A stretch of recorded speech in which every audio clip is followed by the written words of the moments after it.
Jeez Louise. Does our system waste people's time at the bottom? I have spent over 20 hours going back and forth to the courthouse police station just to get a photocopy of a paper I already had. So the state has pressed charges against my landlord. My landlord committed a crime, and then he got caught for that crime. He got arrested for that crime, and then 3 days after that crime, filed for an eviction and refused to take our money. He refused to take our money originally as well. Refused to take any information with the damages in the last 7 to 3 years, all this stuff. Now, the judge ordered a discovery, so I got all the paperwork, all the charges on paper, and gave it during the discovery.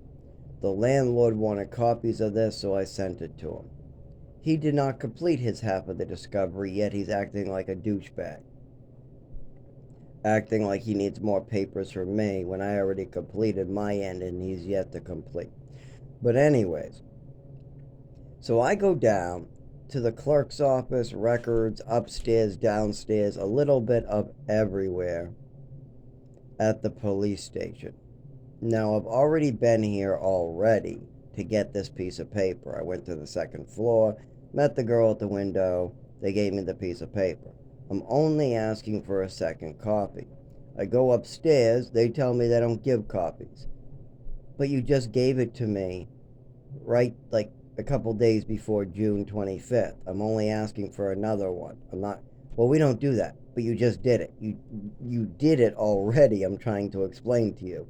I need the same thing done because the judge needs a copy of this piece of paper. I need another copy of the piece of paper because the only person that has a copy of this piece of paper now is the landlord and his attorney because of the discovery. I made photocopies, but I was bum rushed for the second copy, and I do not have a vehicle where I can just drive out, make a copy, and swing back. I thought I had a third copy, but I have looked everywhere for it and I do not have it. But that's not a problem because I know where I got it originally and I know who to call. But these people, no matter if I give them the handwriting from the clerk or whatever, it has become impossible to get them to do their jobs. I just want the piece of paper that was given to me for the discovery. The only person that has this filed piece of paper is now the landlord and his attorney because I gave it to him. But I need my copy because it's originally for me and the judge.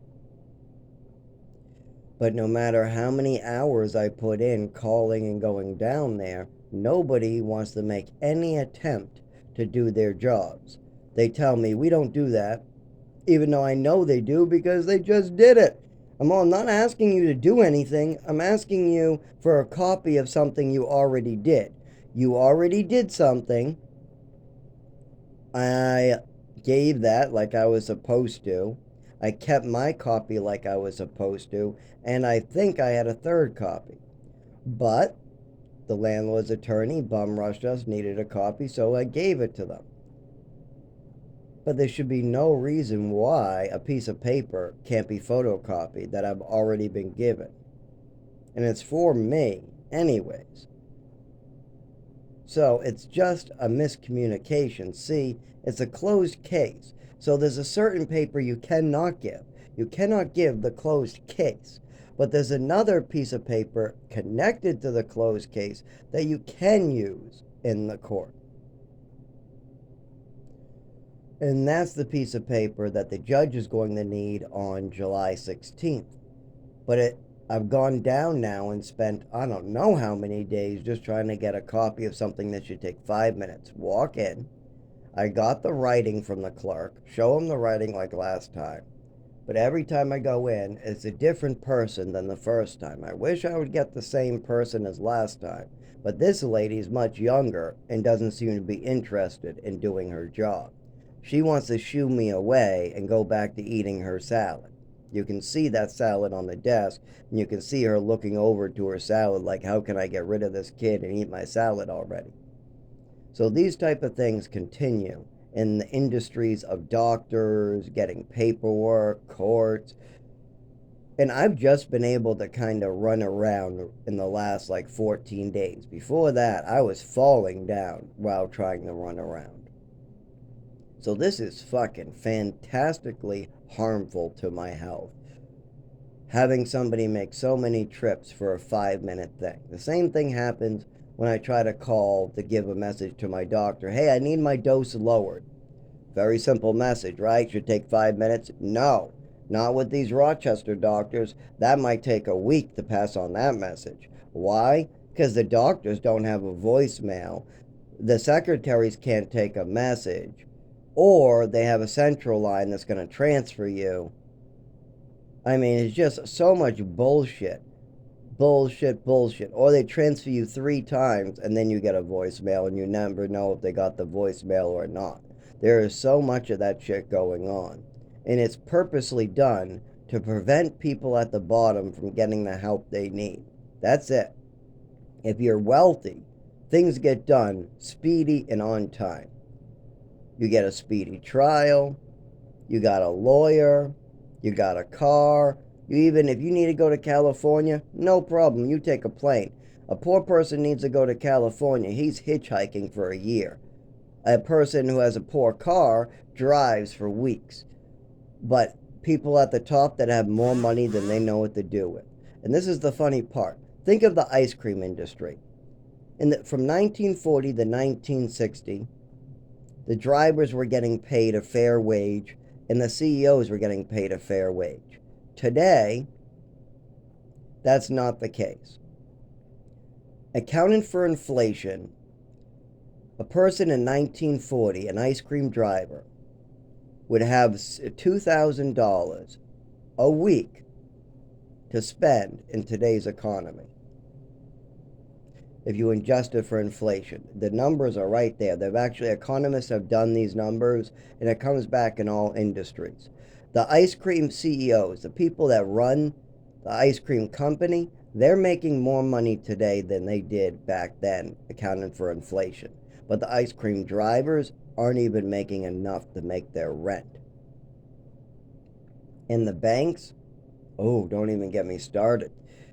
Back in 1940, they did not have interest rates like they have today. They also didn't have tricks like they have today. Like, for instance, I owe a creditor. How? I got scammed through a phone company. A third-party creditor allows people, phone companies, to give out loans for massive amounts of money with nothing more than a signature and another person there. So these people out of Boston have run this scam where they drive around picking people up just for a signature, lying to them. It's wrong. But see, the credit card companies make money, the phone companies make money, and the scam artists make money.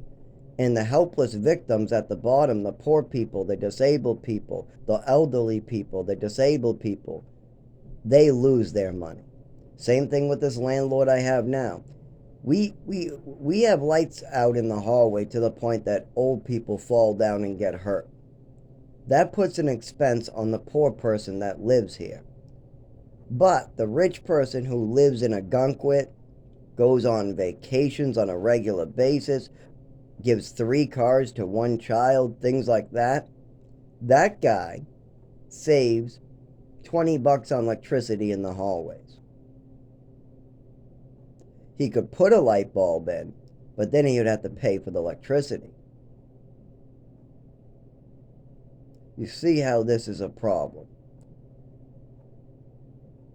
Like, for instance, the landlord could put in new pipes and stop them from leaking and making mold in the ceilings and floors, but that would cost him money. If he lets them leak, the mold will just cost the tenants money, and then the cost can be pushed on the poor people at the bottom, and the rich tenant who has a $1 million beach home and goes on vacations, he can continue getting rich by pushing the cost onto the poor. Now, if tenants did something like this in the 1960s, they wouldn't get away with it. Same thing in the beginning of maybe the 1970s. You wouldn't be able to assault an elderly person on camera. You definitely wouldn't be able to do it in witnesses. You definitely wouldn't allow waterfalls into your apartment. And if people, these reports got out on the news, people would be afraid in 1960 if this went on the news. But today, landlords have protection under the law as long as they have money.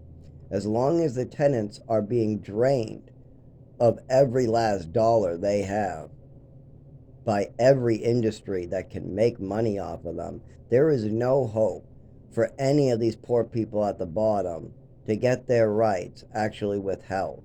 And for me, it's like a quadruple whammy. My father and mother made sure that I would, oh my God, I would just basically have a setup for death. So this is very common at the bottom, but I have a totally different setup. My situation is especially shitty. But the stuff going on with this landlord and with the doctors and with the courts are especially bad for me. But you can see how if anybody else went into the police station, they would have just as much difficulty getting this paper as I do. So that's not just a problem with me. And these central lines, how all the doctors are not making voicemails and using central lines now, that's not a problem with me. They're trying to cut off care to everybody at the bottom, making it so you have to have a computer to get a job. That cuts off all the disabled people at the bottom as well. Elderly people and disabled people will have more difficulty getting jobs. So you're cutting people off by making a certain service mandatory. You want to work? You better be tech savvy and have a computer. You want to go to the doctor? You better be a secretary and have secretary skills, because you're going to need to get transferred to 4 different lines, repeat yourself 4 different times, and there's no voicemail, so you're going to have to just do this a bunch of times for a week. This is purposely done to stop people from getting services. And as the Republicans drain and cut off more and more benefits, we're going to see these stopgap measures put into place to cut more and more people off of services and then blame the poor and say, oh, it's all their fault. Really? Because you got a poor person for 10 years knocking at your door asking for help and you haven't done shit for him? This man says he wants to work and all he needs is this. All he needs is a prosthetic leg and he can work. But yet he's knocking on a door for 10 years to get it. That's a bad example. But for me, it's epilepsy medication and Social Security. And then I go back to work, and if I have a seizure or an injury, the Social Security keeps me from losing everything. Because most of the time, this is the way it works. I work hard, pay my bills, I have a seizure, then I go back to work early, work extra hard to pay back the bills I now have a pile of. Then I have more injuries because I went back to work without actually curing or treating anything. But then I end up getting really injured, having a seizure, ending up bloody, bleeding internally. And again, I have to go back to work after only 6 weeks because now I'm getting evicted, so I go back to work not ready again. And this repeats and repeats until I'm a bloody mess on the floor. Now, the other way I could do this is staying out of work and getting doctor's notes, right? No, it doesn't work for me. They just throw me into the woods to live if I do that. That works for everybody else in America that's considered human and injured. I'm considered less than human and disposable. So because of that, whenever I try to go to the doctors and do this the right way, they just push me off the grid to live into the woods. I've done that. I've lived in the woods 4 years. I have done this the right way for over 15 years and got nowhere. Nowhere but hurt even more. They will torture me, they will drug me, they will have me freezing to death in the wood, they will scrape me off the cement with a shovel, they will let people pour booze on me on the streets as I'm sober because my legs won't work, and then as I wake up in the hospital, they'll just release me again. So I know how that goes.